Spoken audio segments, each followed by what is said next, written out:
নমস্কার, আপনারা দেখছেন জেসি নিউজ প্লাস এবং আমি অভিরূপা ব্যানার্জি চলে এসেছি কলকাতার বাগবাজার এলাকার ফণীভূষণ বিদ্যা বিনোদ মঞ্চে, যেখানে অভিষেক্তা কালচারাল ইউনিট ও ইনার আইয়ের যৌথ উদ্যোগে একটি বিশেষ পুরস্কার বিতরণীর অনুষ্ঠান চলছে। বাংলার 40 জন মানুষ যারা নিজেদের ক্ষেত্রে প্রচুর পরিশ্রম করে নিজেদেরকে প্রতিষ্ঠিত করেছেন, আজ তাদেরকেই পুরস্কৃত করা হচ্ছে এই মঞ্চে। আমরা কথা বলে নেব এখানে উপস্থিত বিভিন্ন অতিথিদের সঙ্গে এবং জানব, তুলে ধরব তাদের বক্তব্য। দেখতে থাকুন জেসি নিউজ প্লাস কলকাতা। এই অনুষ্ঠান আজকের এই মধ্যাহ্নকালে শুরু হলো।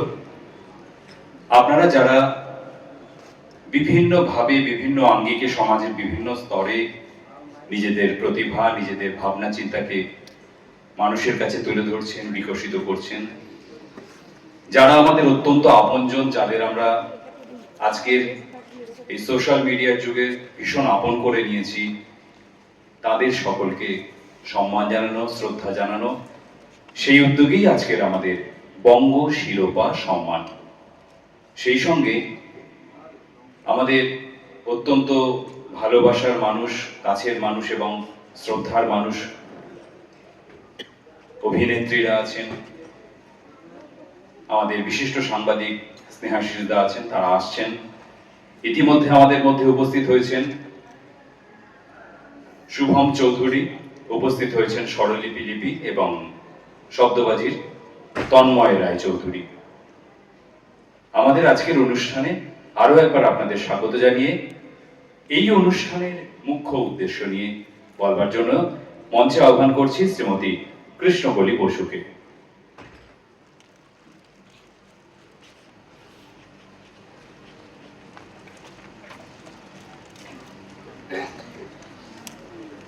নমস্কার সবাইকে।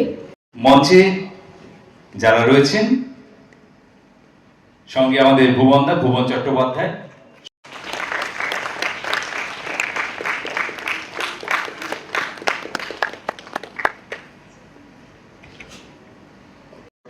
আমার কলেজ জীবনটাতে আমি প্রচুর ইংলিশ ওয়ার্ড গেমস খেলতাম। অনলাইন তখন সদ্য এসেছে 2001 সাল, তখন ইন্টারনেটে, তার আগে টুকটাক কিছু বোর্ড গেমস ইত্যাদি। এবং খেলতে খেলতে ওই সময় মনে হচ্ছিল যে এই যে খেলাগুলো খেলছি ইংরেজিতে, এগুলো কি বাংলায় আছে? আমরা আমাদের ছোটবেলায়, আমাদের নাম বলতে আপত্তি নেই, শুক্তারা আনন্দমেলায় আমরা কিছু শব্দের খেলা পেয়েছি। কিন্তু আমি যে ধরনের খেলাগুলো ইংরেজিতে খেলতাম, কয়েকটা নাম বলে বুঝবেন, অ্যানাগ্রাম বা স্ক্র্যাবল, বাংলাতে নেই। স্ক্র্যাবল কেন বাংলায় নেই বা শব্দবাজির তরফ থেকে কি করছি সেটা পরে বলবো। সেই সময় এই খেলাগুলো নিজের মতো করে বানাতে শুরু করি এবং ঘটনা চক্রে আমার যোগাযোগে সৌভাগ্যবশত পৌলমী সেনগুপ্ত সরকারের সঙ্গে হয়। আনন্দমেলা তখন তিনি সম্পাদনা করছেন। তাকে একটা যোগাযোগের মাধ্যমে চিঠি পাঠিয়ে বলেছি কিছু খেলা তৈরি করেছি, আপনাকে দেখাতে চাই। তিনি দেখে বলেন যে আমি নীরেনবাবুকে একবার দেখাবো, বা নীরেন্দ্রনাথ চক্রবর্তীকে। না, আমাদের কাছে সেটা শোনা মানেই একটা, ছোটবেলায় বড় হয়েছি ওদের লেখা পড়ে এবং জানতে পেরেছি টিনটিন ওর লেখা বা ওর অনুবাদ। তো নীরেনবাবু দেখেন, দু একটা ভুল আছে বলেন, ঠিক করে দিই। কিন্তু তারপরে বলেন ওরা যে আনন্দমেলা এক্ষুনি হবে না, হয়তো 19-20 সদ্য একটা ম্যাগাজিনের জন্ম হতে পারে, সেখানে সম্ভাবনা আছে। যাই হোক, সেই সময় খেলাগুলো নিয়ে কাজ করতে করতে তখন বেশি দূর এগোতে পারিনি। 2004 সাল থেকে আমি আমার আজকের যে মূল পেশা সঞ্চালনা কাজ শুরু করি। 2006 রেডিও মির্চিতে সুযোগ পাই, যদিও তখন রেডিও চকি হতে পারিনি। 2008-এ যেখানে আমার কাজ করা মূলত রেডিও চকি হিসেবে, রেডিও 1, আপনারা অনেকেই হয়তো স্টেশনটার নাম শুনেছেন, সেখানে কাজ করতে করতে প্রথম এই খেলাগুলো নিয়ে, ততদিনে অনেকগুলো খেলা তৈরি হয়ে গেছে, শব্দবাজি নামটা দিয়ে কাজ করতে শুরু করি 2010 সাল থেকে। আমি হাওড়ায় থাকি, তো হাওড়া শিরোপা সম্মানের বদলে আমাকে বঙ্গ শিরোপা সম্মান দেওয়া হয়েছে, তার জন্য আমি একদম ভিতরটা আমার কেঁদে উঠছে। ধন্যবাদ। হ্যাঁ, বংশট নামটা কেন, এটার ভিতরে একটা কবিতা আছে। সেটা হচ্ছে, যখন আমি শুরু করেছিলাম পেজটা বহু বছর আগে, তখন অত ঘন ঘন দিতাম না, একটা দুটো লাইন ছিল শব্দবাজির মতন অনেকটা, বঙ্গ সটেই রঙ্গ। এবার যদি আমরা ভাঙি একটুখানি, বঙ্গ একটা তো বঙ্গ হতে পারে, মানে বঙ্গ মানে বাংলা, আবার একটুখানি ইংলিশে ভাবলে বং গো, বং হচ্ছে বাঙালিদের ইয়ে, বং গো, জিও গো, মানে বাঙালি এগিয়ে যাও, শটেই রং গো। এটা বাংলায় ভাবলে মানে শটেই মজা, আবার ইংলিশে ভাবলে শটেই রং গো, WRONG, রং গো। মানে তুমি যদি কোনো কিছু সংক্ষিপ্ত রাখো তাহলে জীবনের অনেক কিছু ভুলভ্রান্তি থেকে তুমি সরিয়ে দিতে পারবে। তো সেই নাম, হ্যাঁ অ্যাকচুয়ালি ডাবল পার, তো সেই নামটা থেকেই শুরু হয়েছিল বংশট। চাকরি বাকরি করি, তার মাঝখানেও সবকিছু করি, কারণ আমাকে রাত্রি 2টো অবধি কাজ করতে হয়। তো তারপরে ওই বিকেলবেলা একটুখানি পাই আমি, তো ব্যাপারটা খুব একটা সহজ নয়। হ্যাঁ, মানে একটু দেখে মনে হচ্ছে যে এই লোকটা তো সারাক্ষণ ধরে গেলে রিল বানিয়ে যাচ্ছে, অতটাও সহজ নয়। মানে চোখের তলায় কালি ফালি বসে যায় মাঝে মধ্যেই কাজ করতে গিয়ে। কিন্তু হ্যাঁ, আমি যখন এই ধরনের অনুষ্ঠানে আসি তখন দেখি যে আমি কি করি। যিনি ডাক্তারবাবু এসেছিলেন উনি ওটি করছেন, সুন্দরবনে যাচ্ছেন, প্রত্যন্ত গ্রামে, ওনার কাছে আমরা কিছুই নই, আমার এটাই মনে হয়। কাজে তখন একটা মনের মধ্যে সাহস পাই যে মানুষ অনেক কিছু করতে পারে, বরঞ্চ নিজেকে একটুখানি আমি ছোট হিসেবে দেখি, তাহলে বড় হওয়ার বাসনাটা আরো বেশি করে মনের ভেতরে থাকবে। এই বঙ্গ শিরোপা সম্মান বেশ অন্যরকম একটা অনুষ্ঠান। আমি প্রথমবার এরকম একটা অনুষ্ঠানে এসেছি অতিথি হিসেবে। আমি কিন্তু সত্যি অনেকদিন পুরনো নই, আমি অনেকটাই ছোট। আপনারা যারা সম্মানিত হচ্ছে তাদের কাছে আমি কিন্তু অনেকটাই কি বলবো যে আমি উপহার তুলে দেওয়ার যোগ্যতা রাখি কিনা আমি নিজে জানি না, আর যোগ্যতা কাকে বলে আমি সেটাও জানি না। আমি শুধু কাজ করি, আর আমার মনে হয় যে যেটা করতে চাই সেটা করতে পারছি কিনা সেদিকে আমি অনুধাবন করি। তো যে আবার বৈঠক হচ্ছে আমার কফি শপ, যেটা প্রথম বাংলার বিশেষ কোনো থিম, যাকে বলি আমরা থিম কফি শপ, হচ্ছে বাংলার প্রথম আবার বৈঠক। এটা অনুরোধ রইল সকলের কাছে। এবারে আমরা চলে আসি সরাসরি সম্মান প্রদান অনুষ্ঠানে। আমাদের যে মূল সম্মানের পর্বটা শুরু হবে, কিন্তু ওনাকে যে আগে আমরা করে দিলাম, মঞ্চে আহ্বান করলাম, তার একটাই বিশেষ কারণ, ওনার একটা অপারেশন রয়েছে, আপনাদের আগেও বলেছি, আপনারা নিশ্চয়ই সেই জিনিসটাকে বুঝতে পারছেন। তুলে দিচ্ছেন বংশট খ্যাত শ্রী শুভম চৌধুরী, শ্রী দীনবন্ধু হালদার, তাকে আজকে সম্মান বঙ্গ শিরোপা ভিভিআইপি সম্মানে ভূষিত করা হলো। আমি শ্রী দীনবন্ধু হালদার মহাশয়কে তার যে ভাবনা চিন্তা এবং তার কাজ সম্পর্কে দু একটি কথা বলবার জন্য অনুরোধ করব। মঞ্চে আহ্বান করছি শ্রী অসিত বরণ চক্রবর্তী মহাশয়কে। প্রদান করা হচ্ছে শ্রী অসিত বরণ চক্রবর্তীকে প্রদান করছেন স্বরলিপি লিপি।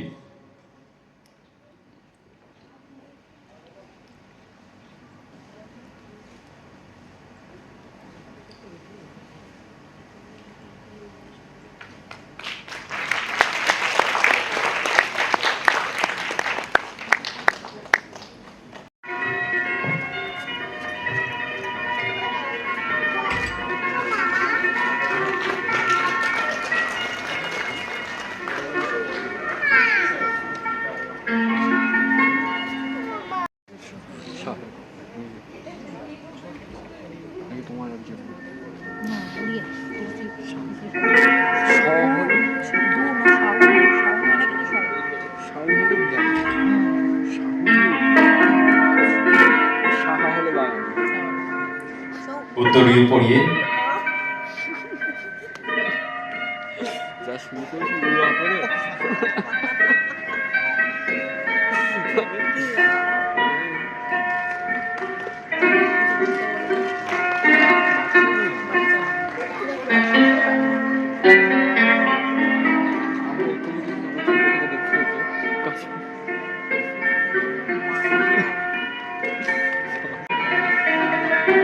সুবর্ণা ঘোড়াইয়ের হাতে পুরস্কার এবং সম্মাননা তুলে দিচ্ছে স্বরলিপি লিপি।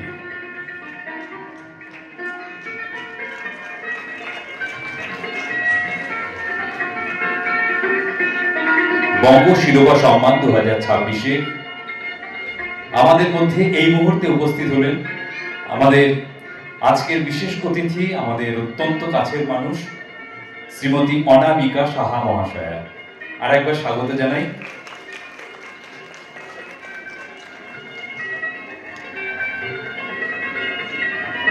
বঙ্গ শিরোপা সম্মানে ভূষিত হচ্ছেন শ্রীমতী সুপর্ণা ঘোড়া।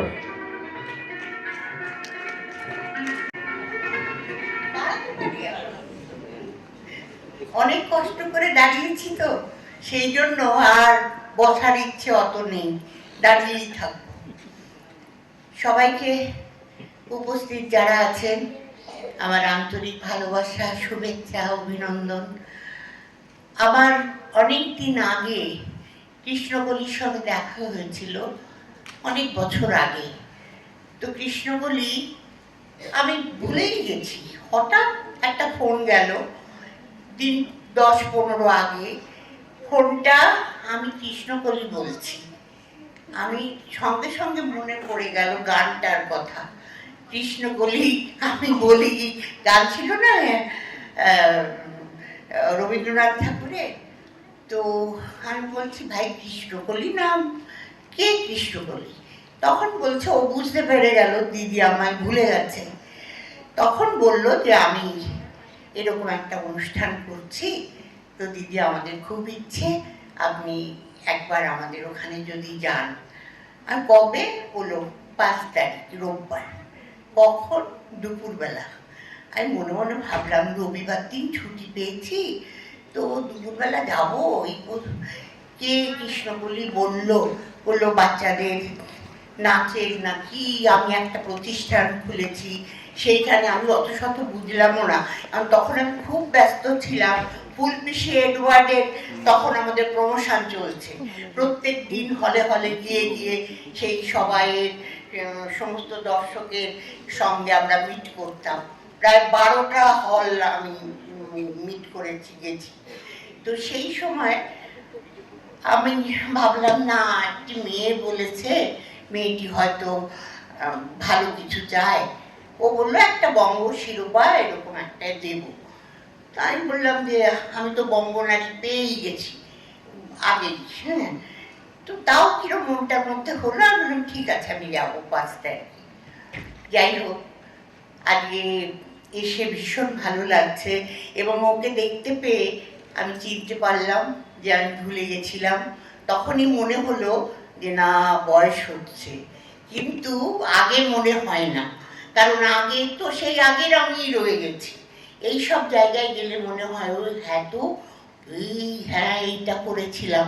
তো সেই জন্যই আমি ওর কাছে ক্ষমা চেয়ে নিচ্ছি যে ও এত সুন্দর একটা অ্যাটমসফিয়ার, একটা ঘরোয়া অনুষ্ঠান। কারণ যেখানে আমি যাই, মেদিনীপুর, বাঁকুড়া, পুরুলিয়া, কৃষ্ণনগর, মানে গ্রাম আমাকে যে কত ভালোবাসে, ওইসব জায়গায় আমি না গিয়ে পারি না। আর সেখানে হাজারে হাজারে লোক এই ছবি ডায়লগ বলো, ওই ছবিটা এইসব করে। কিন্তু এরকম শান্ত হলের মধ্যে এরকম সুন্দর একটা অনুষ্ঠান আমাকে মুগ্ধ করেছে, আমার খুব ভালো লেগেছে। কিন্তু এই অ্যাওয়ার্ডটাই যে মেয়েরা প্রতিষ্ঠান করে আজ মেয়েরা এগিয়ে আসছে। যে আমরা যখন এসেছিলাম তখন আমাদের মারতে মারতে বাবা মা শুইয়ে দিত, এইসব করতে হবে না, অন্য কিছু করো, লেখাপড়ার লাইনে করো। কিন্তু না, যেটা যার ভালো লাগে সেটা নিয়ে সে বড় হোক, কিন্তু সেটা মন দিয়ে করো। তো আশা করি এদের এই প্রতিষ্ঠান অনেক বড় হবে। তখন আমি বেঁচে থাকবো, নিশ্চয়ই আমি চাইবো আমি বেঁচে থাকি, আমি দেখে যেতে চাই। আর আপনারা যারা আছেন, আপনারা সবাই ভালো থাকবেন, আনন্দে থাকবেন, জয় থাকবেন রামকৃষ্ণ।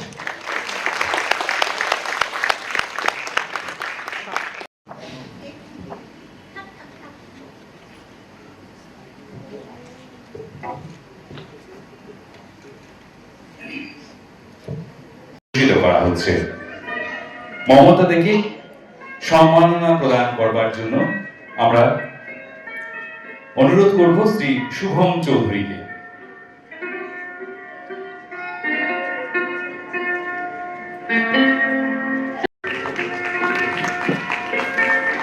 সারণী ভট্টাচার্যের হাতে পুরস্কার এবং সম্মাননা তুলে দিচ্ছেন শ্রীমতী অনামিকা সাহা।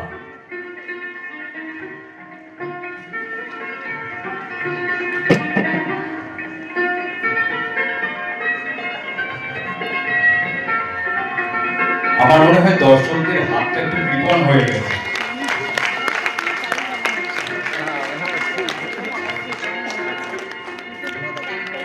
সারণী ভট্টাচার্যের হাতে সাফল্যের সাতকাহন তুলে দেওয়া হচ্ছে মানপত্র।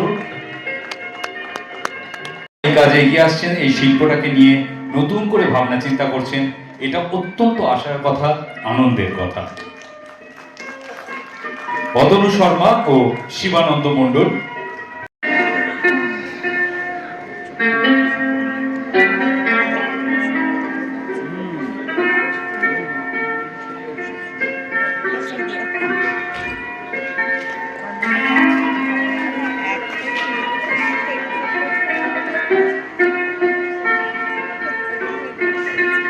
স্মারক সমর্পণ করা হলো, সঙ্গে মানপত্র।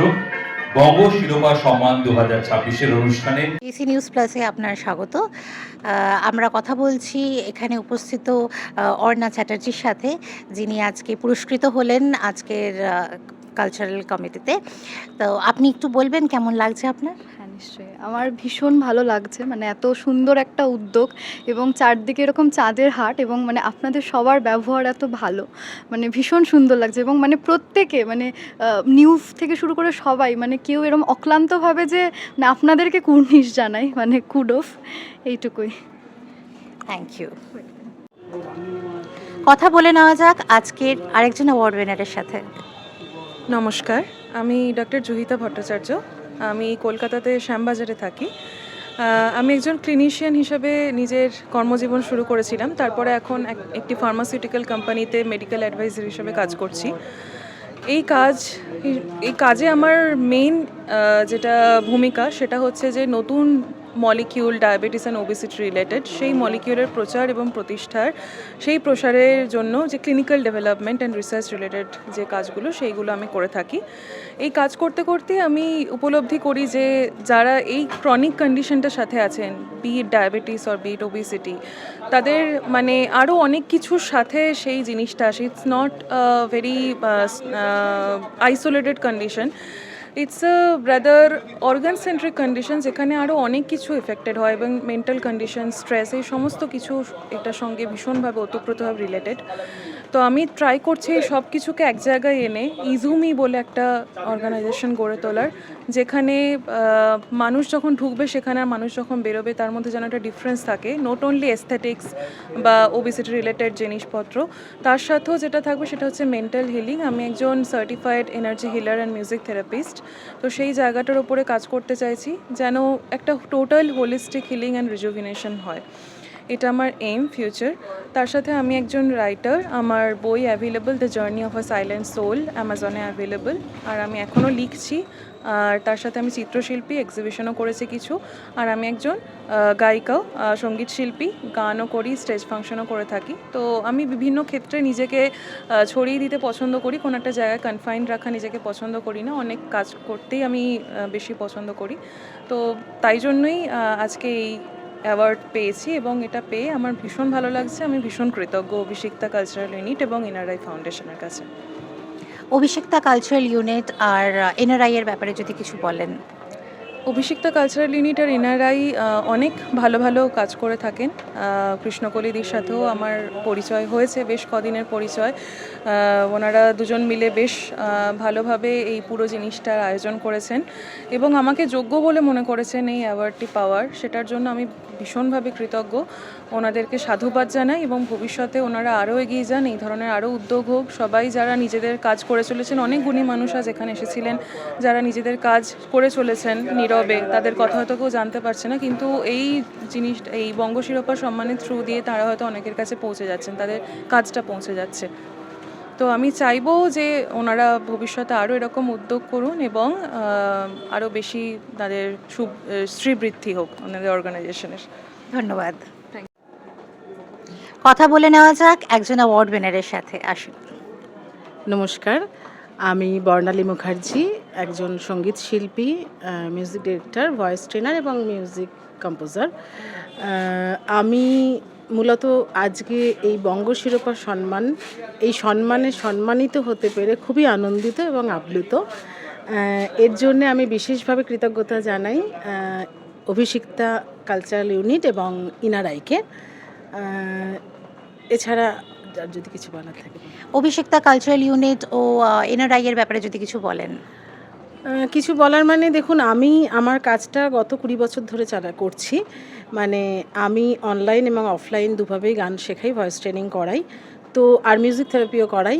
বহু মানুষ যারা মৃত্যুপথযাত্রী নানাভাবে, সেরকমও বেশ কিছু মানুষ, তারা আমার স্টুডেন্ট, তারা আজকে মিউজিক থেরাপির মাধ্যমে বা আমার সঙ্গীত শিক্ষার মাধ্যমে তারা আজকে সামাজিক সুস্থ একটা সমাজে তারা বাস করছেন এবং তারা সুস্থ আছেন। যারা আমার সঙ্গে আলাপ হওয়ার সময় বলেছিলেন তারা 2 বছর আছেন এই পৃথিবীতে, ডাক্তার জানিয়েছেন, তাদেরকে গানের মধ্যে আসতে বলেছেন, ভয়েস ট্রেনিং করতে বলেছেন, তো তারা আজ 7-8 বছর আমার সঙ্গে যুক্ত, সুস্থ। মানে এটাই আমার পরম প্রাপ্তি, আর কিছু না। এছাড়াও বহু ছেলে মেয়েকে আমি তৈরি করছি একজন সমাজের একটা ইন ফিউচার, মানে ভবিষ্যতের আর্টিস্ট হিসেবে। বহু মানুষ যুক্ত আছেন, শুধু কলকাতা নয়, ভারতবর্ষ এবং ভারতবর্ষের বাইরেও প্রত্যেকটা দেশেই আমার স্টুডেন্ট আছেন। ঈশ্বরের কাছ থেকে আমার এটা পরম প্রাপ্তি।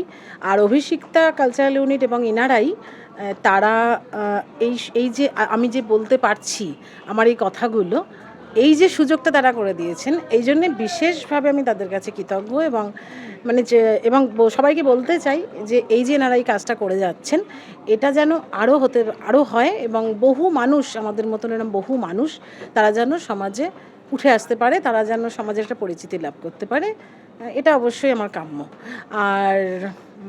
আর তো কিছু বলার নেই। নিশ্চয়ই, খুব ভালো লাগলো আপনার সাথে কথা বলে, ধন্যবাদ। Thank you. আমরা পেয়ে গেছি আজকের অনুষ্ঠানের একজন অ্যাওয়ার্ড উইনারকে এবং তার সাথে একটু কথা বলে নেওয়া যাক। নমস্কার, আমার নাম এলা বোস। আমি আজকে অভিষিক্তা কালচারাল ইউনিট এবং ইনার আইয়ের পক্ষ থেকে বঙ্গ শিরোপা সম্মান 2026 পেয়েছি এবং আমি আজকে পুরস্কার পেয়ে, এত গুণীজনের মধ্যে এই পুরস্কারটি পেয়ে অত্যন্ত আপ্লুত। আমি নিজে একজন লেখিকা, সম্পাদিকা এবং একজন প্রকাশক এবং কর্ণধার, প্রকাশনা সংস্থার কর্ণধার। আমার প্রকাশনা সংস্থার নাম কথা নীর। যেহেতু লেখালেখির সঙ্গে যুক্ত, তাই কথা এবং শব্দ তো আমাদের সঙ্গে সবসময় রয়েছে। সেই কথাকে আশ্রয় করে একটি নীর, যেটি আমার প্রকাশনার সংস্থার মেন উদ্দেশ্য। এবার তাছাড়াও আমার এই প্রকাশনা সংস্থার আরেকটি উদ্দেশ্য আছে, যেটি হচ্ছে ছোটদের নিয়ে কাজ করা। এই কথা নীরের যে এই বইটি বেরিয়েছে, রিসেন্টলি বেরিয়েছে এই বইটি, যাতে আমার সাথে, আমি সম্পাদিকা এবং আমার সাথে যে সহ সম্পাদিকা, সে মাত্র 12-এ পড়ে। তো আমি এরকম ছোটদের নিয়ে, যারা 8, 9, 10 এরকম ছোট যারা স্টুডেন্টস আছে, যারা লেখা প্রচণ্ড ভালো লেখে, তাদের খুব ট্যালেন্ট, কিন্তু তারা কোনোভাবে প্ল্যাটফর্ম পায় না যে কোথায় লিখবো বা কোথায় দিলে সেখানে অতটা কষ্ট, মানে চার্জ দিতে হবে না, বা মানে সেই প্ল্যাটফর্মটাও পাবো, একটা ছাপার অক্ষরে নিজের লেখাটাকে দেখতে পাওয়ার সেই অনুভূতিটাকেও পাবো, আবার নিজেরা মানে সেই প্ল্যাটফর্মটা খুঁজে পাবো। সেই নিয়েই আমার কথা নিয়ে কাজ করছে। বিভিন্ন স্কুল কলেজেও চেষ্টা করছে ইভেন্ট করা, যাতে তাদের সেই স্কুল থেকে লেখা সংগ্রহ করে একটি বইয়ের আকারে তাদের লেখাগুলোকে প্রকাশ করা যায়। এরকমভাবে কাজ করে চলেছি। আমার স্বপ্ন আছে কথা নীরকে এগিয়ে নিয়ে যাওয়ার। লেখিকা হিসেবে আমার লেখা আমি অনেক পত্রপত্রিকাতে ছেপেছি, আমার নিজের 6টি একক বইও আছে। তাছাড়াও আমি নিজে লেখালেখি চলছে অল্প সঙ্গে সঙ্গে কথা নীরের মধ্যেও দিয়ে আমি আরও বেশি করে আমার নিজের স্বপ্নকে এগিয়ে নিয়ে যেতে চেষ্টা করে চলেছি। শব্দবাজি বাংলা শব্দের খেলা, আমরা এই প্রথমবার আমাদের কেউ সম্মানিত করলো গত 17 বছরের কাজে, এবং আমরা অত্যন্ত আনন্দিত, কারণ যে কোনো সম্মান যা হয় একটা উৎসাহ বাড়িয়ে দেয়, কারো কাজে উৎসাহ দেয়। তো আমরা সারা বাংলা জুড়ে বা তার বাইরেও বাঙালির জন্য বাংলা ভাষা নিয়ে যে কাজটা করছি, সেই কাজটা আরও বেশি করে করতে চাই। ধন্যবাদ। Thank you so much. কথা বলে নিচ্ছি অনামিকা সাহার সাথে, একটু বলবেন কেমন লাগবে? খুব ভালো লাগলো। মানে এতক্ষণ আমি থাকতাম না, আমি ওকে বলেছিলাম যে যাব 1 ঘন্টা বাদে চলে আসব, কিন্তু আমার খুব ভালো লাগলো। পরিবেশটা খুব সুন্দর আর নতুনত্ব আছে। আমরা যেসব ফাংশন বা অনুষ্ঠানে যাই বেশিরভাগটাই হচ্ছে ডায়লগ বলো, ডায়লগ বলো, ডায়লগ বলো, এরকম করে। কিন্তু এখানে খুব সুন্দর, সমস্ত গুণীজনদের খুবই ভালো। আমি ভীষণভাবে থ্যাংক ইউ জানাই, এবং আমার যদি আশীর্বাদের ক্ষমতা থাকে আমি কৃষ্ণকলিকে খুব আশীর্বাদ করি ও আরও বড় হোক। এবং পডকাস্ট হোস্ট স্বরলিপি লিপি। আপনাদের মূল্যবান বক্তব্য আমাদের চ্যানেলের কমেন্ট বক্সে জানাতে ভুলবেন না। ও আরও এরকম কন্টেন্ট দেখতে হলে অবশ্যই চোখ রাখতে হবে জেসি নিউজ প্লাসের পর্দায়। ক্যামেরায় ইমন মুখার্জির সাথে আমি Abhirupa Banerjee, JC news plus, Kolkata.